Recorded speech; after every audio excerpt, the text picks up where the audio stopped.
Welcome back to the second episode of the Gold Standard Retirement Plan with Kevin Dauphinee. Kevin, welcome back. Well, thanks very much, James. Good to be back with you. In this last episode, we talked a lot about your background and how you're uniquely positioned from your previous experience to really help the everyday retiree. I never look at any client or client couple as everyday. You know, it's very much the one size fits one policy that we adhere. It's our philosophy, really. Some of the experiences that I've had along the way with as I matured in this business is sometimes the imposition of a template in a financial plan or a recommendation. We just scrap that altogether. We just throw it out. We don't use anything that even comes close to a template. Really? You guys don't use any sort of structure or frameworks in your planning? You know, it all boils down to the notion of the 5 points of the star: assets, liabilities, income, stage of life, aspirations. So that's the fundamental. So if that's a template, I mean, that's universal. No one can do planning on without those 5 elements. But when it boils down to looking at a couple's or individual client's wealth, it can be all over the place. There was a gentleman in my office just yesterday, has a significant holdings in crypto, significant holdings. He has a very counterintuitive plan for his retirement. He's over 70 years old, and he has a view of how these cryptocurrencies will perform over the next few years. He has a liquidation event planned too, and he has it timed in his mind. So, I mean, that's the most unique client that I've ever spoken with. He is, for all intents and purposes, a self-directed investor.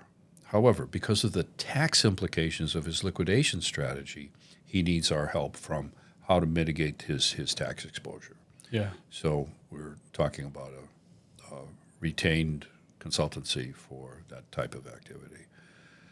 So, as I said, templates out of the question. Now, at the end of the day, you come down to a handful of tools to deal with, and always being cognizant of the tax implications of these types of planning activities. But it's all customized. It's one size fits one. Yeah. Mm-hmm.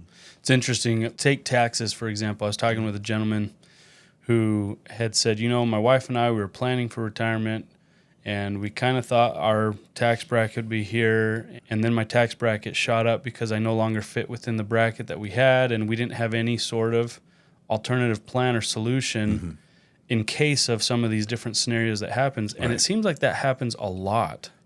In this century, we've struggled with a lot of financial upheaval. We've had the tail end of the dot-com bomb. We had 9/11. We had the financial crisis 2008, 2009. We had COVID. All of these things, and it weighs heavily on folks that don't have a paycheck anymore. What they've got is what they've got. How do you protect and grow that? Because you got to beat inflation. Inflation's going to be around, whether it's 2% or 10%. You've got to plan for that.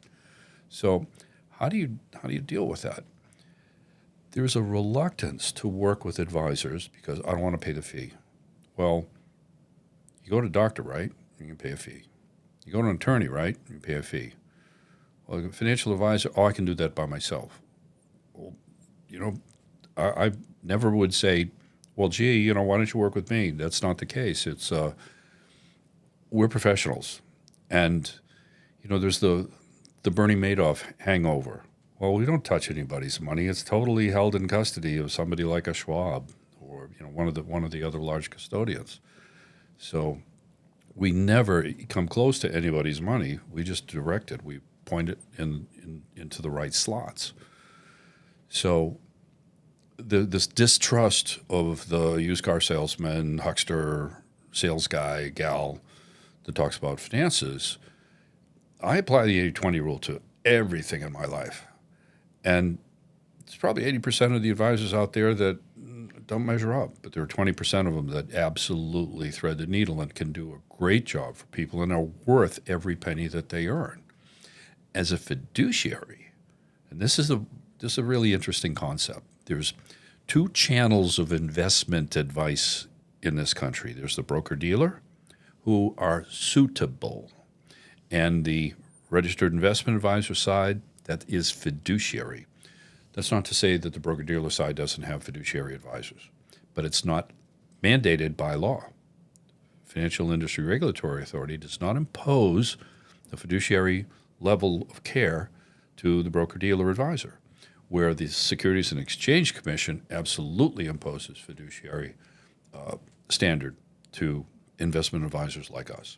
What's the difference? Because you hear that word fiduciary thrown around loosely, and a lot of advisors talk about it. I don't know that suitability model is thrown around too much, but what's the difference, and why does it matter to your clients?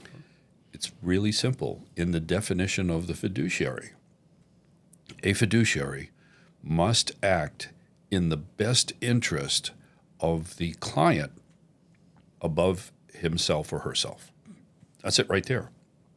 So I may not legally make a recommendation to a client on a product that I know has an alternative at a lower cost to the client. So that's where it's all about trust and honesty. And in this business, if you can't operate on the grounding of trust with the highest level of integrity and honesty, you can run the wrong business. It's just that simple. Now, I've made my mistakes over my life, and that's one of the benefits of being at this age where I don't want to go back through that again. Because if you're not trustworthy and not 100% honest, it's really hard to remember the lies. So just don't do it. It's that simple. Yeah. You talked about these 5 elements of assets, liabilities, income, stage of life, and aspirations. Yes. It seems like the first 4 of those is really about where they're currently at. Right. And the last one is maybe about where they want to be. Exactly. Yeah. Well, the process for us is when we make an appointment with a prospect, we respectfully ask them to bring in their current statements so we know where all of their assets are and all of their liabilities, all of their income. It's just that basic. You have to have the big picture. And if there's a reluctance on the part of the prospect to share all of those financial confidential details with an advisor, just don't even bother. Don't waste your time as a prospect, and just have respect for the advisor's time, because they're spending time crafting these solutions for you. And if you have no intention of doing it, just don't come in to get a second opinion just for the sake of getting a second opinion with no intention of doing business. We offer a second opinion, complimentary second opinion, for the opportunity to show our excellence. We will never undo the good work of another advisor. I make that pledge. That's what we believe in that. And that's something that not everybody will adhere to. Yeah. The risk you run as a pre-retiree or retiree by not providing all the details is that you get advice in a very small scope. The Internal Revenue Service has a very broad view of all of this. So that's the standard that you have to think about when a prospect is interviewing a financial advisor. Taking into account what's the impact of this tax. That's the big thing. So if a prospect wants to hold back information about their finances and the condition of those finances, it could be in an IRA or a 401k or a 403, whatever it might be. It could be a taxable account. It could be in a trust. All of these different configurations can have a tremendous impact on the recommendation, because as a professional financial advisor, you can only make a recommendation based on the input. So we used to say in the early days of the computer business, garbage in, garbage out. So you're going to get, and I I use the analogy that a master chef can make a great dish with excellent ingredients. You leave one ingredient out changes the flavor of everything. And it's the same thing with financial plan. You have to have all of the elements. And I harken back to the notion of fiduciary. We're duty bound. We're bound by law. If we break that barrier of fiduciary, we could lose licenses, and that's not something that we're all interested in. This particular client family, they're using another advisor, and they came to us for this tax reduction strategy. And we have demonstrated through our models that it's extraordinarily advantageous to implement our plan, a benefit of 7 figures from Roth conversions that are stretched out over a period. We look at not just the conversion, the tax payment in every single year going forward, and then looking at the benefit. Now, why is this so important? Why do I want to pay more tax today? I've lived 50, 60, 70 years of life trying to pay the least amount of tax, and now you're asking me in retirement to pay more tax today so that I can pay less tax in the future? That's counterintuitive. Well, if you look at the numbers, because the numbers don't lie, this is to the advantage. And if you look at the granularity of how much am I going to owe this particular year and next year and so forth and so on, well, think about your beneficiaries. Let's say that you're husband and wife with 2 kids. Now they're grown adults and moving on in their careers and family and so forth. Well, if all of that qualified money, all of that tax-deferred money, or majority of it, is converted into Roth, and the Roth, those Roth assets are passed on to their children, those Roth assets are not taxed for 10 years. So you get 10 years of appreciation tax-free. Isn't that a legacy that you want to leave to your kids or a charity? Whatever direction you want to take. That's a benefit that can't be denied. And if you have substantial holdings, and this is for higher net worth individuals or families, to pay more tax today, as maybe uncomfortable as it may be, the benefit on the long term is just so substantial. You really need to take a good hard look at it. You don't have to. That's your decision. It's your money. It's not we're telling you what to do. We're displaying graphically, mathematically, numerically what it's like to make these decisions. And that's what we're all about, is we're trying to provide guidance for clients to make informed decisions that are beneficial to their family. Talk about the process that you guys go through in a series of meetings to meet with them and help them create that plan. And what's it look like working with you guys? Before we even look at paper, we have a conversation. What is it you're looking for? What do you expect from your financial advisor? What do you want from a financial planner? Allow the client to reveal to me what's important to them. It's this aspirational thing. What do they want to do? So we register where people are coming from. Then we take a look. We're not going to dive into the detail of the statements, because what we do is we scan those statements and put them into our database, and we start to use those after the client leaves and put them into our planning software and so forth, and conduct our analysis. We'll have a conversation about, Sally worked as an independent realtor, 1099, and accumulated so forth, so on, her own IRA, and the husband was an engineer at Lockheed Martin or something like that, and he had 401k and accumulated in that direction. So we, what is it about this and what is it about that? And just asking them what is their, what's their comfort zone and so forth. And perhaps they opened a taxable account along the way, and they dollar cost averaged into this over a period of years. So they have accumulated a worthy amount of wealth that would benefit from financial planning. So that gets us to the point where we have the documents, we've established rapport, we've possibly established a bit of chemistry. Then I say, look, it's going to take us a good bit of time to analyze this information and make a suggestion for next steps. Are you willing to make a commitment to us to undertake this? I'm not asking you for money. I'm not asking you to write a fee check or something like that, but are you willing to make a commitment to me, person to person?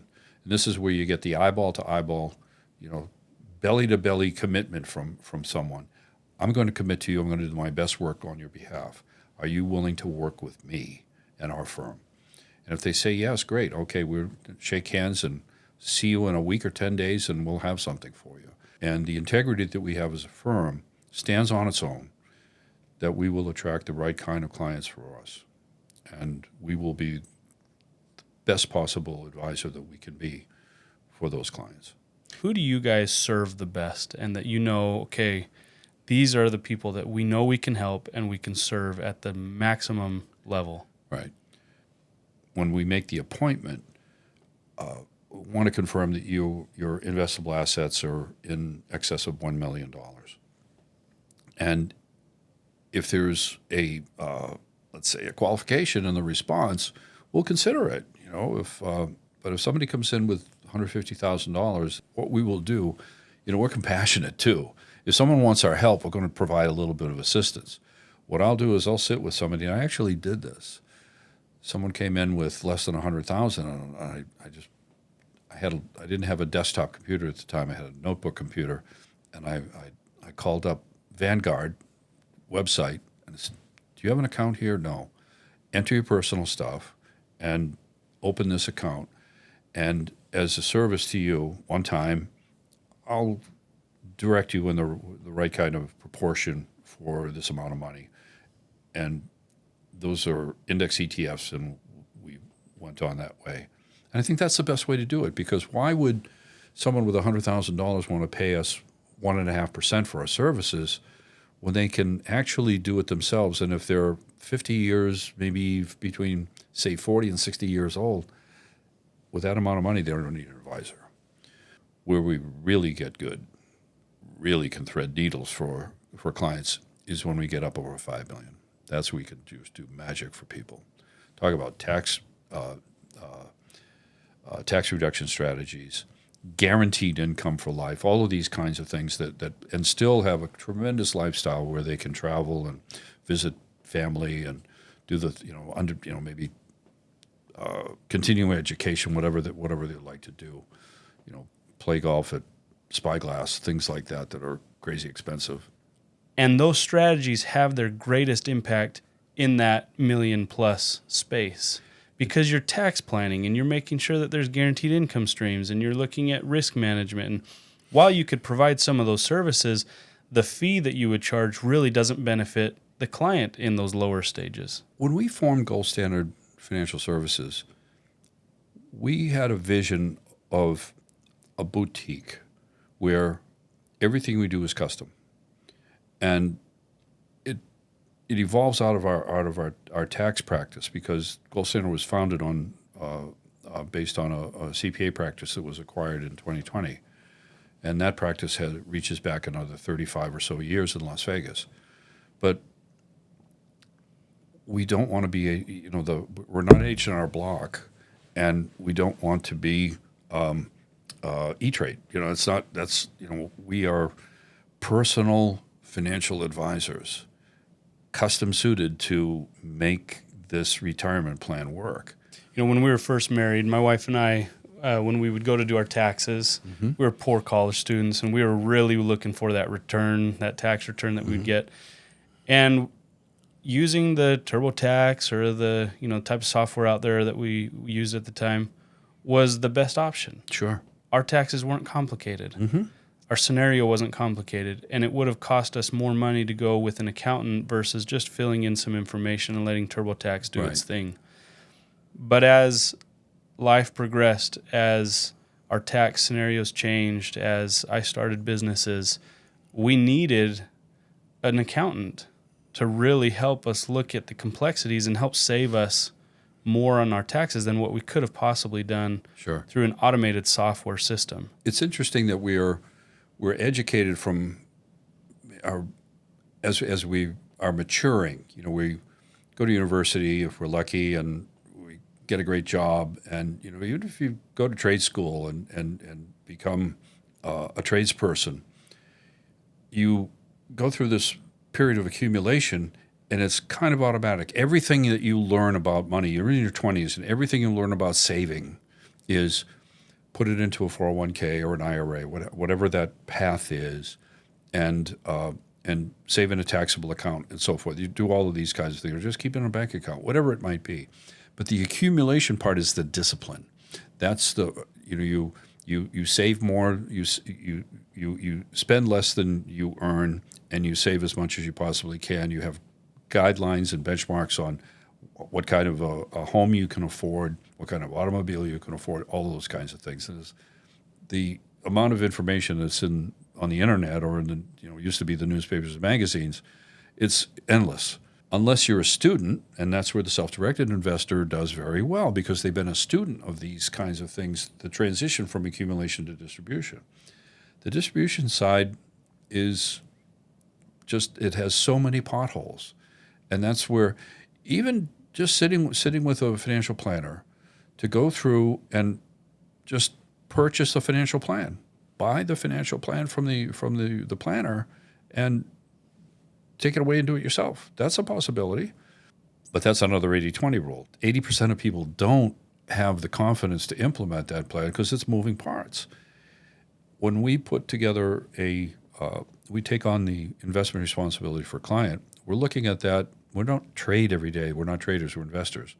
But the idea of keeping an eye on that account and how things are going, that's important. And our partners that we work with to do this, our back office, if you will, keeps an eye on these things. And we have an understanding of what's going, what directions are headed. We had a GDP growth number that underperformed, and the market responded negatively. That's going to happen. It just happens. And you see these numbers, because the Dow is so high and the number is so big, it's still a small fraction. So how to unwind the emotion from these events is real important. But CNBC is the greatest contributor to stoking those emotions. And I tell clients, CNBC is not really a good source of information unless you're a trader. If you're a trader, you might want to listen to those folks. But if you're a long-term planner or long-term, and we want to see what's going on with your retirement, it's a distraction, and it's going to make you upset because you just get nervous about things that are unnecessary. They feed the emotional fuel. Yeah. Well, why did they do that? I was in television business for 35 years. They want your eyeballs to watch the advertising. That's the difference. They're trying to get you to stay tuned to that station, and that's what their job is. That's their fundamental job. And I get all my financial information from various sources, but the first thing I do when I wake up in the morning, after I look at the New York Times, Wall Street Journal, Washington Post, that's my trilogy. Every morning I look at those guys. Don't read every article, but I'm looking at scanning and seeing what. And sometimes when we have a GDP growth event, I take a look at that and see what's going on. That's the type of thing that really interests me. Politics, not so interested because it changes. Political news, I get one vote in November, and that's it. That's all.